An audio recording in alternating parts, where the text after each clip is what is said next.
안녕하세요, 광보스입니다. 자, 오늘은 이제 크로스핏을 이제 처음 시작하시는 분들이 어떻게 하면 제대로 된 크로스핏 체육관을 고를 수 있는지에 대해서 제가 말씀을 좀 드려볼까 하는데요. 영상 다 보시고 괜찮았다면 구독과 좋아요 부탁드리겠습니다.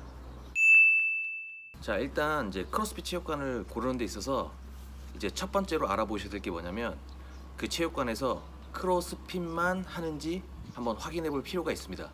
요즘 이제 멀티짐이라 그래서 뭐 헬스, 뭐 필라테스, 요가, 크로스핏 뭐 여러 가지를 이제 하는 이제 멀티짐이라 그래가지고 그런 게 좀 많이 있는데요. 제가 추천드리는 거는 이제 크로스핏만 하는 데에서 크로스핏 하는 거를 추천드립니다. 자, 왜냐하면 제대로 하는 곳도 있겠지만 대부분의 멀티짐을 보면은 그냥 흉내만 내는 곳이 대부분이에요. 크로스핏의 특성상 이렇게 좁은 공간에서 하기보다는 좀 공간도 좀 넓어야 되고 이제 기구들도 좀 여러 가지가 필요하기 때문에 멀티짐이라 그래서 그런 공간에서는 대부분 제대로 된 크로스핏을 가르치지 않습니다. 그래서 SNS나 영상에서 그런 데의 그 크로스핏 영상을 보면은 뭐 역도 동작은 거의 안 하는데도 대부분이고 거의 보면은 뭐 맨몸 운동이나 그냥 캐틀벨, 덤벨 요 소도구 가지고 흉내만 내는 식으로 진행을 하더라고요. 그렇기 때문에 내가 알아보는 그 크로스핏 체육관이 크로스핏만 하는지 확인해 볼 필요가 있습니다. 자, 두 번째로는 그 체육관이 지부 등록이 되어 있는지 확인해 봐야 됩니다. 자, 우리가 크로스핏이란 이름을 간판에 걸고 운영을 하려면 미국에 지부 등록이 돼 있어야 됩니다. 지부 등록이 되려면 1년에 3,000불이라는 돈을 지불을 하고 그 이름을 쓸 수 있는 라이센스를 얻는 건데요. 지부 등록을 아무나 할 수 있는 게 아니라 적어도 레벨 1 자격증이 있는 사람에게만 자격이 부여가 됩니다. 자, 만약에 지부 등록이 되어 있지 않다. 자, 그러면 거기 있는 코치는 레벨 1이 없거나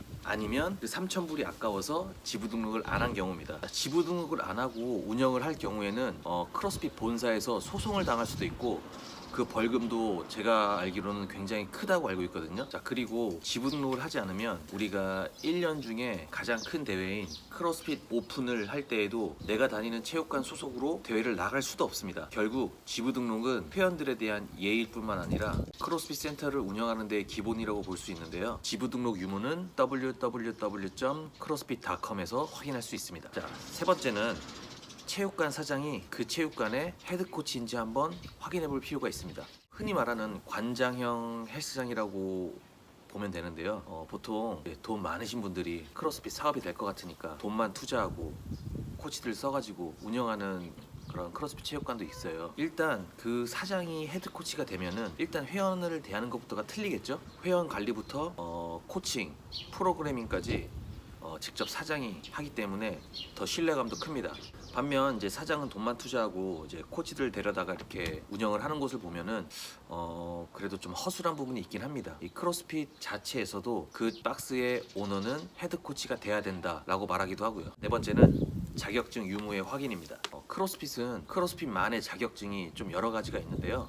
레벨 1, 레벨 2를 시작을 해서 웨이트리프팅, 짐내스틱, 캐틀벨, 크로스핏 키즈 등 여러 가지 자격증이 존재합니다. 그런 거 다 떠나서 가장 기본적인 레벨 1이 있는지 확인을 해봐야 되는데요. 솔직히 크로스핏 자격증이라고 하면은 시험은 간단합니다. 1박 2일 세미나를 듣고 필기 시험을 거쳐 합격을 하면 레벨 1이 주어지는데요. 크로스핏 코치가 그조차도 하지 않았다면 일단 패스 걸으십시오. 다섯 번째는 그 코치의 역량을 볼 수 있는데요. 자, 여기서 그 코치의 역량이란 그 코치가 얼마만큼 실력이 뛰어나냐가 아니라 여러 가지 대내적인 활동을 하는지를 알아볼 필요가 있습니다. 각종 대회에 참가하는지, 각종 이벤트에 참가를 하는지, 회원들과 얼마만큼 단합이 잘 돼서 그런 대회를 같이 나가는지, 과연 코치들이 얼마만큼 회원들과 융합이 잘 되고 활동을 하는지 알아볼 필요가 있습니다. 그런 것들은 이제 각 박스 이제 SNS, PD에서 볼 수가 있는데요. 딱 들어가 보면 바로 확인할 수 있습니다. 자, 마지막 여섯 번째로는 그 체육관의 수업 분위기를 봐볼 필요가 있는데요. 간단하게 상담하러 가셔서 확인해 볼 수도 있고요. 아니면 하루 무료 체험을 통해서 확인해 볼 수 있습니다. 가서 직접 본인이 느껴보는 거예요. 전문적인지, 재미는 있는지, 잘 알려주는지 이런 것들을 확인할 수 있고요. 그 중에서 제일 중요한 거는 재미가 있어야 됩니다. 일단 운동에 재미가 있어야 내가 꾸준히 할 수 있고 오래 할 수 있고 그래야 실력도 늘고 건강해질 수가 있기 때문인데요. 수업이 너무 딱딱하거나 너무 어려운 용어로 진행을 한다거나 내 수준에 맞게 스케일링도 안 해준다거나 하시면 다시 생각해 볼 필요가 있습니다. 자, 그래서 제가 지금까지 말한 이 6가지를 한번 체크를 해보시고 크로스핏 체육관을 고르신다면 내가 재미있고 건강하게 크로스핏을 시작을 하실 수 있으실 겁니다. 아시겠죠? 오늘도 영상을 시청해 주셔서 감사드리고 구독과 좋아요 부탁드립니다. 감사합니다.